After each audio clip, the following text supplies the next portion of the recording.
আসসালামু আলাইকুম ওয়া রাহমাতুল্লাহি ওয়া বারাকাতুহু।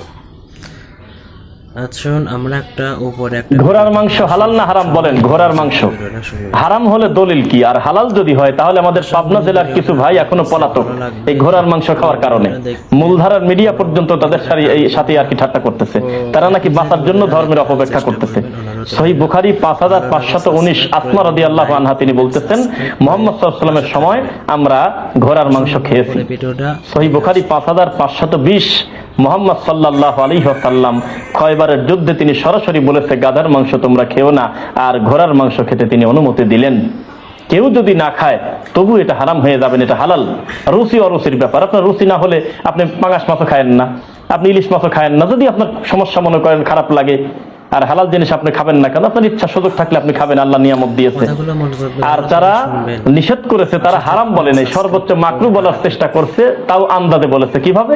যে ওই হয়ে যাবে, বিলুপ্ত হয়ে যাবে, যুদ্ধের জন্য যাতে কমতি না হয়, এগুলো যুক্তির সাথে চলবে না। এটা হালাল, কেউ না খেলেও হালাল, কেউ খেলেও হালাল। মুহাম্মদ সাল্লাল্লাহু আলাইহি ওয়াসাল্লামের কাছে সান্ডা রান্না করে পেশ করা হলো। নবী সাল্লাল্লাহু আলাইহি ওয়াসাল্লাম বললেন যে আমার রুচি হচ্ছে না, আমি খাবো না, তবে হারাম বলতে পারবো না, তোমরা খাও। তখন সাহাবায়ে কেরাম খেলেন। কিসের ভিত্তিতে এটাকে হারাম বলতেছেন? অনলাইন সহ সব জায়গায় এটাকে ব্যাপক প্রচারণা হচ্ছে। আল্লাহ সুবহানাহু ওয়া তাআলা আমাদের এই জাহিলিয়াত থেকে ফিরে আসার তৌফিক দিন। অকারণে আমরা হালালকে হারাম বলবো না, ঈমান ভঙ্গের একটি কারণের অংশ। আল্লাহ সুবহানাহু ওয়া তাআলা আমাদেরকে হেফাজত করুন, আল্লাহুম্মা আমিন।